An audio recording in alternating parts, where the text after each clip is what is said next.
In 1799, a mentally disabled boy named Victor was found alone in the woods, presumably abandoned by his family. When Dr. Jean Itard, a French physician, discovered the 12-year-old, he took responsibility for his welfare and education. The start of special education as a discipline is often attributed to Dr. Itard's thorough documentation of his experiences with Victor.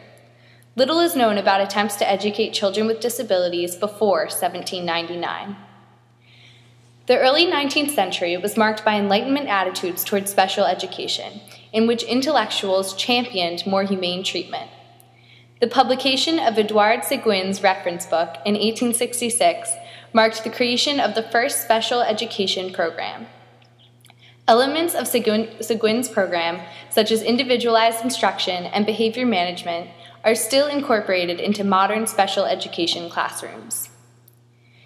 By the turn of the century, however, theories of Darwinism had infiltrated popular culture, influencing common perceptions toward people with disabilities. During this period, physicians such as Harry Heselden openly practiced euthanasia of what he called defective newborns.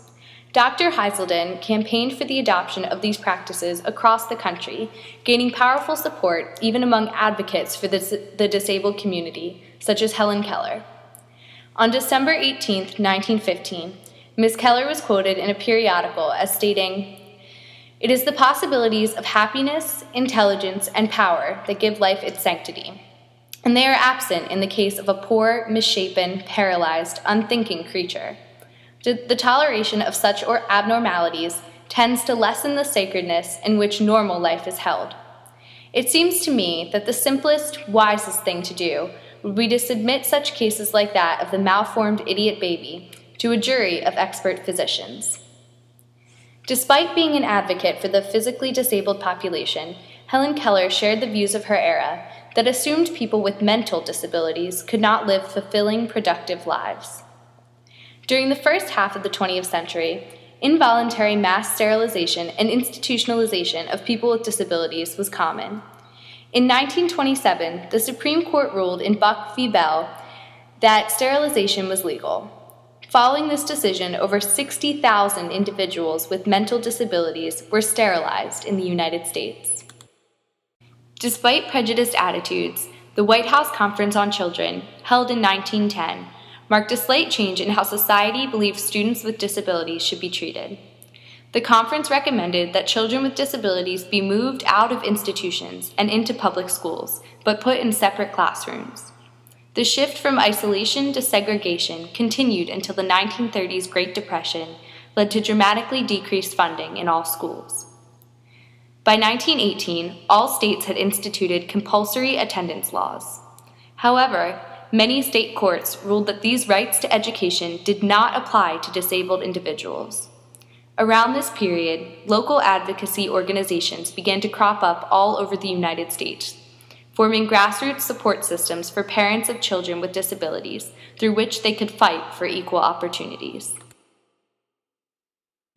In the 1950s, these organizations gained force on the national level to help further the case of special education. The Supreme Court ruled in the 1954 case Brown v. Board that it was unconstitutional to allow segregated education on the basis of a student's unalterable characteristics, such as race or disability. This gave disability advocacy groups a foothold on which to stake their claim. As a result, the National Defense Act of 1958 provided funding to colleges for training special education leadership personnel.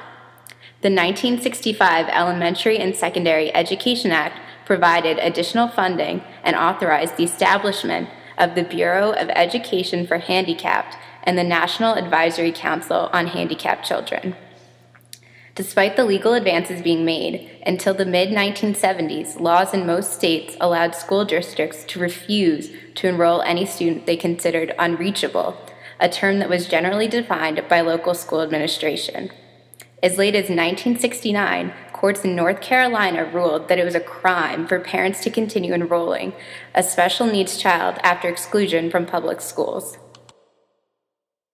Fact: 1975. 3.5 million children with disabilities were still not receiving an education appropriate to their needs, while almost 1 million more were receiving no education at all. This all changed in 1975 with the Education for All Handicapped Children Act, PL 94-142, the first piece of federal legislation specifically covering students with disabilities. PL 94-142 required that all students with disabilities receive a free, appropriate public education between the ages of 5 and 21. It had provisions to develop an individualized education program, IEP, for each child. It was designed to the maximum extent appropriate, have all students with disabilities be educated in the least restrictive education environment. It also gave parents the right to participate in every decision related to the evaluation and placement of their child and required parental consent to do any kind of evaluation. The original PL 94-142 is constantly being altered and updated to ensure that the educational needs of students with disabilities are being met. The title of the Act was changed in 1983 and 1990 when it was renamed the Individuals with Disabilities Education Act, IDEA. The 1990 IDEA amendments mandated that federal funds assist states in giving each child with a disability a free, appropriate public education. It also served as the precursor for later inclusion policies. IDEA 1990 reflected changes in perceptions towards people with disabilities because it altered the language of the law to be more person-oriented and got rid of the word handicapped. It also identified students with autism and traumatic brain injuries as a distinct class entitled to the law's benefits. The 1997 IDEA amendments assured that students with disabilities were included in state and district-wide assessment programs with provisions for appropriate accommodations. It also enhanced parent involvement in placement decisions and expanded IEPs to include a statement of measurable annual goals and short-term benchmarks to better track student progress. Disciplinary measures for students with disabilities were now included in IEPs, focusing on positive behavioral interventions, strategies, and supports.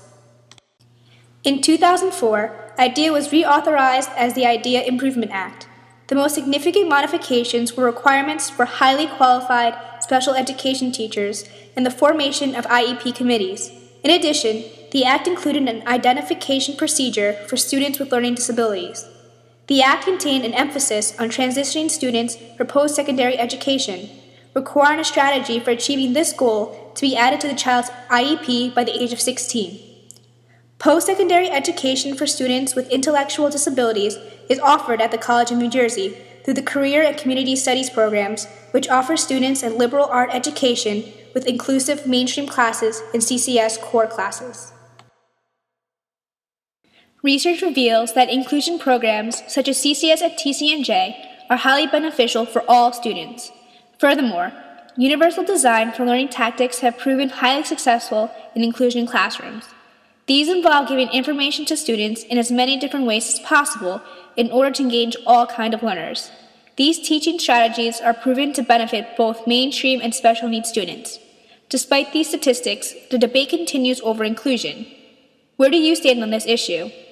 As teachers, we will be faced with this question throughout our career.